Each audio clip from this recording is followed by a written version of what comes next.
SSC পরীক্ষা কেন্দ্রের আশেপাশে থাকবে 144 ধারা জারি এবং কোচিং বন্ধ থাকবে 34 দিন। প্রিয় শিক্ষার্থী বন্ধুরা, তোমরা যারা 2025 সালে এইচএসসি বা সমমান পরীক্ষায় অংশগ্রহণ করবে, তোমাদের জন্য এমনই শিরোনামে একটি নিউজ প্রকাশিত হয়েছে আজ। দেখো, এখানে বলা হচ্ছে যে দেশের সকল কোচিং প্রতিষ্ঠান 34 দিন বন্ধ থাকবে এবং তার পাশাপাশি তোমাদের পরীক্ষায় কোনোভাবেই নকল হতে দেয়া যাবে না এবং নকল ঠেকানোর জন্য আরো অনেকগুলো পদক্ষেপ নেওয়া হচ্ছে এইবার এসএসসি পরীক্ষা সামনে রেখে, যেগুলো বিগত বছরগুলোতে খুব একটা পরিবর্তন ছিল, অনেক কিছু পরিবর্তন ছিল। এবার দেখো আমরা একটু বিস্তারিত পড়ি। এখানে বলা হচ্ছে যে পরীক্ষা সুষ্ঠু, সুন্দর ও নকলমুক্ত পরিবেশে অনুষ্ঠানের লক্ষ্যে পরীক্ষা কেন্দ্রের আশেপাশে 144 ধারা জারি এবং 34 দিন কোচিং সেন্টার বন্ধ রাখার মধ্য দিয়ে 10 এপ্রিল শুরু হচ্ছে এসএসসি ও সমমান পরীক্ষা। গত 16 মার্চ শিক্ষা উপদেষ্টা চৌধুরী রফিকুল আবরার মন্ত্রণালয়ে অনুষ্ঠিত জাতীয় মনিটরিং ও আইন শৃঙ্খলা কমিটির সভায় জানিয়েছেন, এবারের এসএসসি ও সমমানের পরীক্ষাকে কেন্দ্র করে রয়েছে নানামুখী চ্যালেঞ্জ। এরই পরিপ্রেক্ষিতে 19 মার্চ শিক্ষা মন্ত্রণালয় পৃথক দুটি পরিপত্র জারি করেছে। শনিবার 22 মার্চ ঢাকা বোর্ডের ওয়েবসাইটে পরিপত্রটি প্রকাশিত করা হয়েছে। পরিপত্রটি লিখিত পরীক্ষা চলাকালীন সারা দেশে 34 দিন সব ধরনের কোচিং প্রতিষ্ঠান বন্ধ রাখার জন্য নির্দেশনা দেওয়া হয়েছে। 144 ধারা জারি করা হবে। পরীক্ষা কেন্দ্রের আশেপাশে বন্ধ রাখতে হবে ফটোকপির মেশিন। এই পরীক্ষার লিখিত ও তত্ত্বীয় পরীক্ষা 10 এপ্রিল শুরু হয়ে শেষ হবে 13 মে। ব্যবহারিক পরীক্ষা 15 মে থেকে 22 মে পর্যন্ত চলবে। পরিপত্রে আরো বলা হয়েছে, পরীক্ষা শুরুর কমপক্ষে 30 মিনিট আগে শিক্ষার্থীকে অবশ্যই পরীক্ষা কেন্দ্রে প্রবেশ করে আসন গ্রহণ করতে হবে। অনিবার্য কারণে কোনো পরীক্ষার্থী নির্ধারিত সময়ের 30 মিনিট পর পরীক্ষা কেন্দ্রের এলে রেজিস্ট্রেশন, নাম, রোল, প্রবেশের সময় এবং বিলম্বের কারণ উল্লেখ করতে হবে।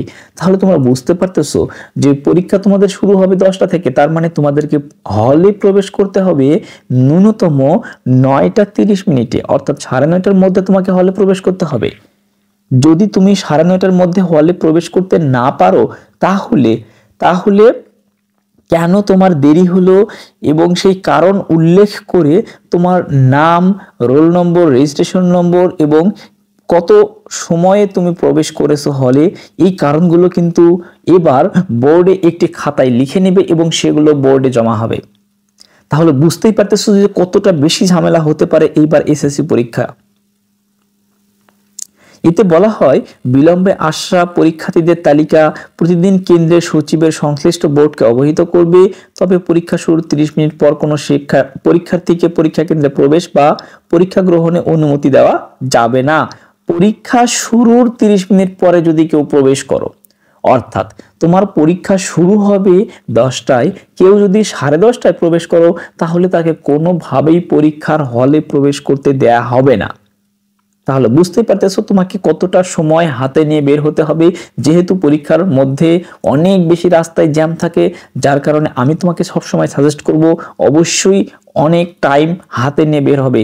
ধরো তোমার বাসা থেকে সেন্টারে যেতে যদি নর্মালি 10 মিনিট টাইম লাগে, তুমি সেখানে মিনিমাম 40 থেকে 45 মিনিট টাইম হাতে নিয়ে বের হবে, কারণ রাস্তায় প্রচুর জ্যাম থাকবে এবং সেই জ্যাম উপেক্ষা করে পরীক্ষার হলে পৌঁছাতে অনেক টাইম লাগবে। এই জন্য সময় হাতে নিয়ে বের হবে। এরপরে বলছে যে পরীক্ষা চলাকালীন এবং পরীক্ষা অনুষ্ঠানের আগে ও পরে পরীক্ষা কেন্দ্রে পরীক্ষার্থী ও পরীক্ষা সংশ্লিষ্ট কাজে নিয়োজিত ব্যক্তি ছাড়া অন্যদের প্রবেশ সম্পূর্ণ নিষিদ্ধ থাকবে। অর্থাৎ পরীক্ষার হলে যারা শুধুমাত্র পরীক্ষার হলে গার্ড থাকবে এবং তোমার কেন্দ্র নিয়ন্ত্রণে যে শিক্ষকরা থাকবে শুধুমাত্র তারা ব্যতীত, এবং তোমার উপজেলা থেকে তোমার কিছু ফার্স্ট ক্লাস অফিসার, অর্থাৎ তোমার ম্যাজিস্ট্রেট এবং অন্যান্য কিছু ফার্স্ট ক্লাস অফিসার ব্যতীত অন্য কেউ পরীক্ষার হলে প্রবেশ করতে পারবে না। সবার জন্য অনুমতি দেয়া হবে না।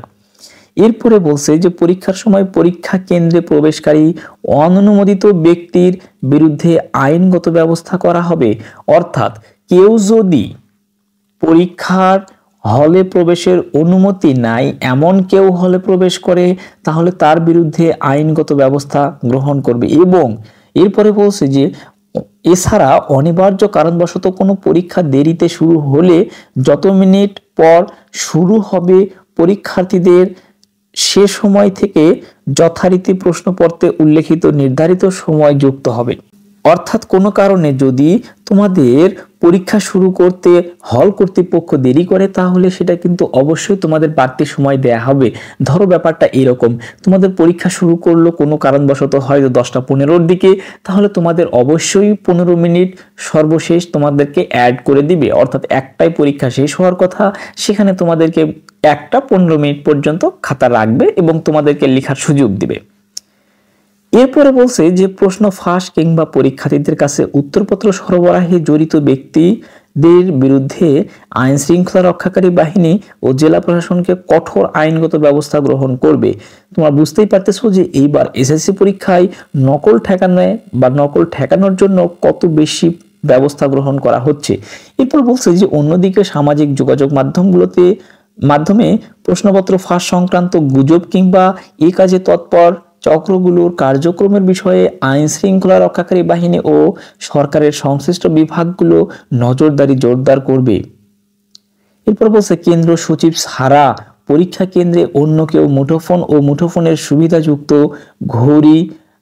ঘড়ি, কলম এবং অননুমোদিত ইলেকট্রনিক ডিভাইস ব্যবহার করতে পারবেন না। এরপরে বলছে যে কেন্দ্রের সচিব ছবি তোলা ও ইন্টারনেট ব্যবহারের সুবিধাহীন একটি সাধারণ ফোন বা যেগুলোকে ফিচার ফোন বলা হয় বা বাটন ফোন যেগুলোকে আমরা বলে থাকি, কেবলমাত্র সেই ফোনগুলো ব্যবহার করতে পারবেন। অননুমোদিত ফোন, ইলেকট্রনিক ডিভাইস ব্যবহারকারীদের বিরুদ্ধে বিধি অনুযায়ী ব্যবস্থা গ্রহণ করবে এবং পরীক্ষা চলাকালীন ও পরীক্ষা অনুষ্ঠানের আগে ও পরে পরীক্ষা কেন্দ্রের পরীক্ষার্থী এবং পরীক্ষা সংশ্লিষ্ট কাজে নিয়োজিত ব্যক্তি ছাড়া অন্যদের প্রবেশ সম্পূর্ণভাবে নিষেধ থাকবে। পরীক্ষার সময় পরীক্ষা কেন্দ্রে অনুমোদিত ব্যক্তিদের বিরুদ্ধে আইনগত ব্যবস্থা গ্রহণ করা হবে, সেটা আমি ইতোমধ্যেও কিন্তু তোমাদেরকে বলে দিয়েছি। সুতরাং এই সম্পর্কে তোমাদের কিন্তু আর কোনো সমস্যা থাকবার কথা নয়।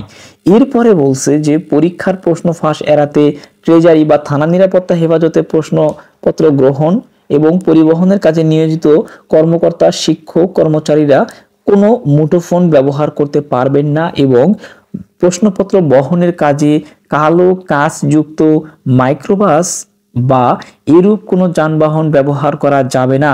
প্রতিটি কেন্দ্রের জন্য একজন করে নির্বাহী ম্যাজিস্ট্রেট কর্মকর্তা নিয়োগ দিতে হবে। তার মানে বুঝতে পারতেছো এইবার প্রশ্ন সংক্রান্ত কাজে যারা নিয়োজিত থাকবে, যারা প্রশ্ন তোমার হচ্ছে উপজেলা হতে বা তোমার থানা হতে কেন্দ্র পর্যন্ত আনা নেওয়া করবে, তাদের কোনো প্রকার মুঠোফোন ব্যবহার করতে পারবে না এবং তারা তোমার হচ্ছে প্রশ্নগুলো কেন্দ্র পর্যন্ত নেয়ার জন্য কোনো কালো কাঁচযুক্ত মাইক্রোবাসে, অবশ্যই এগুলো মাইক্রো করে নিয়ে আসা হয়, এই জন্য কালো কাঁচযুক্ত কোনো মাইক্রোবাসে আনা যাবে না, কারণ কালো কাঁচযুক্ত মাইক্রোবাসে বাহিরে থেকে ভিতরে কোনো কিছু দেখা যায় না, এই জন্য মূলত এই কাজটা করা যাবে না। এরপরে বলছি যে হেফাজতে ট্রেজারি থানা নিরাপত্তা হেফাজতে হতে কেন্দ্রের সচিব তার মনোনীত উপযুক্ত প্রতিনিধি ট্যাগ অফিসার সহ প্রশ্নসহ গ্রহণ করে পুলিশ পাহারায় কেন্দ্রে নিয়ে যাবেন। নির্বাহী ম্যাজিস্ট্রেট অর্থাৎ তোমার হচ্ছে ইউনো ছাড়া প্রশ্নপত্র হেফাজত থেকে বের করা যাবে না এবং বহন করা যাবে না। এরপরে বলছে ট্রেজারি থানা বা নিরাপত্তা হেফাজত থেকে পরীক্ষা কেন্দ্রে বহুমুখী নির্বাচনী প্রশ্ন সহ রচনামূলক সৃজনশীল প্রশ্নের সব সেট প্রশ্নই নিতে হবে। অর্থাৎ প্রশ্নের যে মূলত 4টা সেট থাকে, 4টা সেট প্রশ্নই তোমার হচ্ছে হল পর্যন্ত নিতে হবে। প্রশ্নের সেট কোড পরীক্ষা শুরুর 25 মিনিট আগে জানানো হবে, সে অনুযায়ী নির্ধারিত সেট কোডে পরীক্ষা গ্রহণ করতে হবে। অর্থাৎ সব স্টুডেন্ট তো প্রবেশ করবে 9:30টার মধ্যে এবং 9:30-এর মধ্যে স্টুডেন্টদেরকে হলে প্রবেশ করে নিবে। এরপর 9:35 দিকে গিয়ে প্রত্যেকটা হলে হলে মেসেজ করে জানানো হবে যে কোন সেট কোডে পরীক্ষা নিতে হবে। যে সেট কোড মেসেজ করে জানানো হবে কেবলমাত্র সেই সেট কোডেই পরীক্ষা নিতে হবে। তাহলে বুঝতে পারতেছো যে প্রশ্ন ফাঁস হওয়ার কিন্তু কোনো সুযোগ নাই।